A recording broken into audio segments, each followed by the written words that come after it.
Hello viewers, welcome to my channel మనసుకు నచ్చే కథలు. నిన్నెలా చేరడం పార్ట్ 4. ఎక్స్క్యూజ్ మీ అన్న తీయటి వాయిస్ విని కమ్ ఇన్సైడ్ అని పిలిచి కుర్చీ చూపించాడు దేవ్ కూర్చో అన్నట్టు. కావ్య కూర్చొని ఒకసారి తల తిప్పి ఆ రూమ్ని పరికించి చూసింది. గోడలకు స్వతంత్ర సమరయోధులు ఉన్న ఫోటోలు, టీవీ ఉన్నాయి. టేబుల్ మీద చూస్తే ల్యాప్టాప్లో ఏదో వర్క్ చేస్తున్నాడు దేవ్. సత్యదేవ్ నేమ్ బాగుంది, తనలాగానే. అయినా నేముతో పనేముందిలే, నాకు అబ్బాయి నా టైప్ కావాలి కానీ అని మనసులో అనుకుంటుంది కావ్య. సడన్గా దేవ్ కావ్యని చూశాడు. తదేకంగా అతని వైపే చూస్తుంది. కాస్త అంత సడన్గా అతను చూసేసరికి ఎలా రియాక్ట్ అవ్వాలి తెలియక ఒక తింగరి నవ్వు నవ్వింది. నువ్వు నిజంగా జర్నలిస్ట్వా అనే ప్రశ్న సూటిగా తన కళ్ళలోకి చూస్తూ అడిగాడు దేవ్. అదేంటి అంత మాట అన్నారు, నేను ఎలా కనబడుతున్నా అంది లేని ఉక్రోషం అద్దెకు తెచ్చుకొని. కావ్యను తన ముఖం మీద నుండి కళ్ళు కిందకి దించి బాగానే ఉన్నావు, మంచి వాటంగా కూడా ఉన్నావు అని కామెంట్ చేశాడు. ఛీ, ఏ మాటలవి, మీరు పోలీసా లేక పోరంబో? ఆపేయ్ అక్కడే. ఇంకో మాట మాట్లాడితే నువ్వు మాట్లాడడానికి నీ మైక్ ఉండదు, ఛానల్ ఉండదు. ఏదో కేసు బుక్ చేసి మొత్తానికి సీలేపిస్తా అని బెదిరించాడు. ఏంటండి మీ రౌడీయిజం, ఇందుకే పిలిపించారా అని నిలదీసింది కావ్య. జర్నలిస్టు అయితే నీ పని ఏది ఎంతవరకు అనే ఉండాలి తప్ప పోలీస్ వాళ్ళకి ట్రైనింగ్ ఇస్తా, ఫైరింగ్ నేర్పిస్తా అనే దూదేకుల మాటలు మాట్లాడితే నాలుక కోసి చేతిలో పెడతా. నేనసలే కోపదారి మనిషిని అన్నాడు దేవ్. తెలుస్తుందిలే అంది కావ్య. ఏంటే ఏకవచనంతో పిలుస్తున్నావు అన్నాడు దేవ్. ఏంటేయా, ఏదో సొంత పిల్లాన్ని పిలిచినట్టు ఆ మాటలేంటి, అసలు చదువుకున్నావా అని వియర్డ్గా చూసింది కావ్య. లేదే, నీ బాబు నా మేనమామ కదా, చదివిస్తాడు, పిల్లనిచ్చి పెళ్లి చేస్తాడు అనుకున్నా. మొదటిది జరగలేదు, రెండోది నేనే చేసుకోవాలి. నువ్వు రెడీనా మరి అని కనుబొమ్మలు ఎగరేస్తూ లేచి నిల్చున్నాడు. డిస్గస్టింగ్ అని లేచి వెళ్ళిపోబోయింది కావ్య. ఆగవే నా పూలగంప, ఎక్కడికి తుర్రుమంటున్నావు, ఇంకా మొదలెట్టందే అని చెయ్యి పట్టుకున్నాడు కావ్యది. హే పోరా, నువ్వేదో ఉత్తముడివి అని మాట్లాడడానికి వచ్చాను, పెద్ద బోగ్గాడివని తెలిసిందిగా, చస్తే మళ్ళీ కలవను అని చేతిని విదిలించింది కావ్య. అప్పుడే విడిపించుకోలేవు కానీ నీకు అక్కడ శవం ఉందని ఇన్ఫర్మేషన్ ఎలా తెలిసింది అని అడిగాడు. కేస్ విషయం అయ్యేసరికి తను కూడా కాస్త తగ్గి మళ్ళీ సీట్లో కూర్చుంది. దేవ్ కూడా తన ప్లేస్లో కూర్చున్నాడు. ఎవరో అన్నోన్ నెంబర్ నుండి వచ్చింది. పబ్లిక్ ఫోన్గా ట్రేస్ అయింది. ఎందుకు అను అడిగింది ఉత్సాహంగా, ఏమైనా తెలిసిందేమో అని. హంతకుడు ఇన్ఫర్మేషన్ పాస్ చేసి వెళ్ళిపోయాడు అని ప్రైమరీ డౌట్. ఈరోజు మార్నింగ్ కూడా అక్కడికి ఒక 250 మీటర్స్ రేంజ్లో ఇంకో శవం దొరికింది. ఒకేసారి చచ్చిపోయారు.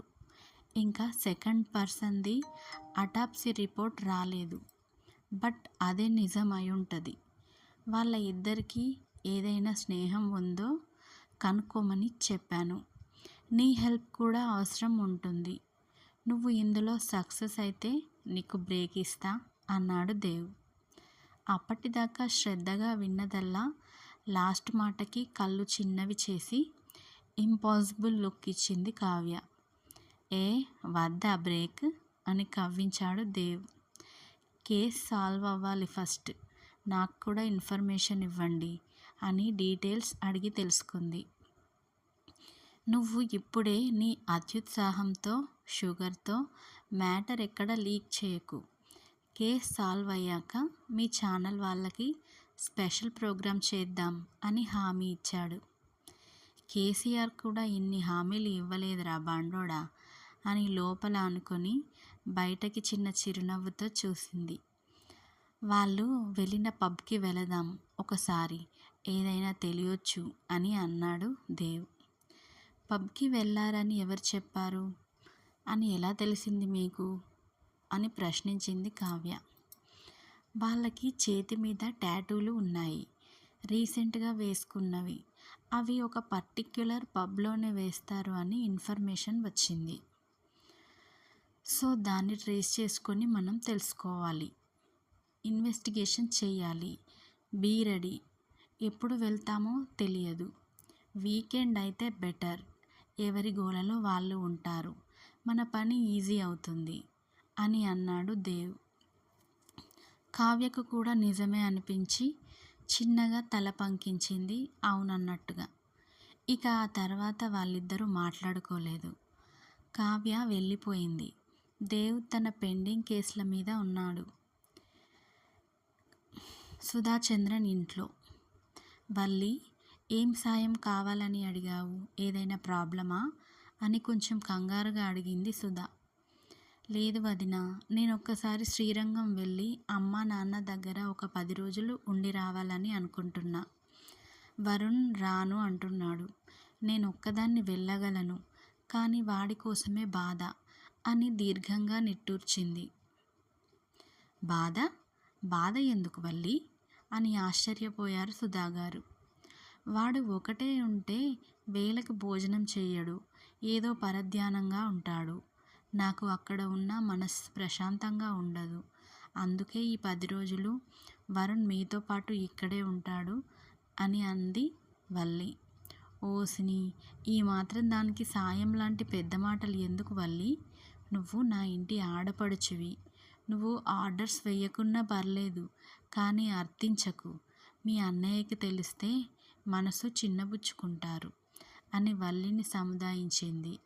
లేదు వదిన, వాడే బాగుంటే ఈ పాటికి బాగా సెటిల్ అయ్యి పెళ్ళి పిల్లలతో నా ఇల్లు కలకలలాడుతూ ఉండేది. ఏం చేస్తా, నా భాగ్యం ఇలాగే ఉంది అని బాధపడడం తప్పితే అని కన్నీరు పెట్టుకుంది వల్లి.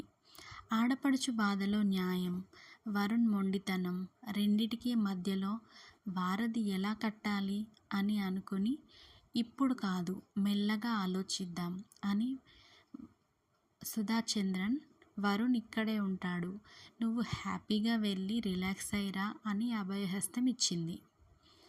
సరే వదిన, నేను వెళ్ళి లగేజ్ ప్యాక్ చేసుకుంటా అని చెప్పింది. సరే వల్లి, రేపటికి అత్తయ్య మామయ్యకి ఇష్టమైన ఐటమ్స్ రెడీ చేసి స్టేషన్కి పంపిస్తా అని చెప్పింది సుధా. వల్లి వెళ్ళిపోయాక నందు రూమ్ చెక్ చేసింది. తల్లి బిడ్డ నిద్రపోయారు. అని చిన్నగా నిట్టూర్చి సోఫాలో కూర్చుంది. మెదడు ఎన్నో ఆలోచనలతో సతమతమయ్యి విశ్రాంతి కోరుకుంది. సోఫాలోనే పడుకుండిపోయింది. ఇక యూనివర్సిటీ ఆఫ్ హైదరాబాద్లో ఏం జరుగుతుందో చూద్దాం. స్టాఫ్ రూమ్ చాలా పెద్దగా ఉండి గవర్నమెంట్ ఆఫీస్ని తలపించింది ధృతికి. అబ్బో, మన ప్లేస్ ఎక్కడో అని చూసింది. అన్ని విభాగాలలో పనిచేసేవారు, అసిస్టెంట్లు, జూనియర్స్కి స్టాఫ్ రూమ్ అది. తన ప్లేస్ చూపించి వెళ్ళిపోయాడు ప్యూన్. తన టేబుల్, చైర్ శుభ్రంగానే ఉన్నాయి. వెనకాల పెద్ద పెద్ద కిటికీలు, వాటి బయటకి మారేడు మొక్క, కొన్ని గులాబీ మొక్కలు, ఒక మల్లె తీగ, బాగా మొగ్గలు వేసి ఉండి మంచి సువాసన వస్తూ ఉంది. తన చుట్టూ పాజిటివ్ ప్రెమిసెస్ ఉండడం వలన తనున్న ప్లేస్ బాగా నచ్చింది ధృతికి. టేబుల్ సర్దుకొని బ్యాగ్లో నుంచి ఒక చిన్న సాఫ్రాన్ కలర్ గణేష్ విగ్రహం తీసి తనకి కుడివైపున పెట్టుకుంది. కిటికీలో నుండి బయటకి చేయిని చాచి మల్లెతీగ నుండి 2 మల్లె మొగ్గలు తుంచి దేవుడి దగ్గర పెట్టి మొక్కుకుంది. తర్వాత బుక్ చదువుతూ ఉంది. తన క్లాస్కి అప్పుడే టైం కాలేదు కనుక. ఈ తతంగం మొత్తం 2 జతల కళ్ళు పరిశీలనగా చూస్తూ ఉన్నాయి. ఒకరి కళ్ళు అభావంగా ఉంటే మరొకరి కళ్ళు ఆశగా చూస్తున్నాయి. కాలం తాబేలుతో స్నేహం చేస్తూ సాయంత్రంకి చేరుకుంది. ధృతి ఇంటికి చేరుకుంది. వెళ్ళేసరికి వరుణ్ అక్కడే ఉండడం కొద్దిగా ఆశ్చర్యపోయింది ధృతి. హాయ్ బావా అని విష్ చేసి నేను ఫ్రెష్ అప్ అయి వస్తా అని వెళ్ళింది తన రూమ్కి. ధృతి తన చుట్టూతా ఎప్పుడు శుభ్రంగా ఉంచుకుంటుంది. తన గది కూడా చాలా ఆర్గనైజ్డ్గా ఉంటుంది. రూమ్ ఫ్రెషనర్ కంటే ఫ్రెష్ ఎయిర్ వచ్చే మొక్కలు ఉంటాయి తన బాల్కనీలో. ఇంటి వెనక పెరడు ఉండడం మూలాన కూరగాయల మొక్కలు, కొన్ని పూల మొక్కలు వేశారు. చిన్న పిట్టలు, సీతాకోకచిలుకలు, రకరకాల పురుగులు కూడా వస్తుంటాయి. పురుగులు రాకుండా ఏదైనా చెయ్యవే అని సుధాగారు ధృతిని కేకలేస్తూ ఉంటారు. అబ్బా మమ్మీ, నువ్వేదో తోటలు పెంచుతున్నట్టు చేస్తావు దేనికి? ఒక మొక్క ఒక రోజు కాస్తే ఇంకో మొక్క మరో రోజు కాస్తుంది. ఈ మాత్రం దానికి ఏదో చెయ్యాలట. ఏదో డైలీ వంట ఇవే కూరలతో చేస్తున్నట్టు కలరిస్తావు అని ధృతి కూడా ధీటుగానే ఆన్సర్ ఇస్తుంది ఆవిడకి. ఖాళీగా ఉన్నప్పుడు తోట పని చూద్దామంటే అక్క ఆ దారిలో కూడా ఉండదు. నాన్నకి కుదరదు, అమ్మకు వీలు పడదు. వరుణ్ బావని హెల్ప్ చేయమని అడగాలి అనుకుంటూ హాల్లోకి వచ్చింది. వరుణ్ కనిపించడం లేదు. ఎక్కడికి పోయాడు అని చూసింది ధృతి వరుణ్ కోసం. అలా చూశాక ఎక్కడా లేడు, వెళ్ళిపోయాడేమో అని నందు దగ్గరికి వెళ్ళింది. అక్క అని రూమ్కి వెళ్ళింది ధృతి. నందు బాబుతో ఏవో మాటలు చెప్పుతూ నవ్వుతుంది. వరుణ్ బావ వెళ్ళిపోయాడా అక్క అని అడిగింది ధృతి నందనని. నాకు తెలీదు ధృతి అని చెప్పింది నందు. ఓకేలే, పాలు తాగావా అని అడిగితే లేదు అని సమాధానమిచ్చింది నందు. నేను తీసుకొస్తా అని కిచెన్కి వెళ్ళింది. అక్కడ కనిపించాడు వరుణ్. ఫక్కున నవ్వింది ధృతి. అసలు ఏం జరిగి ఉంటుంది?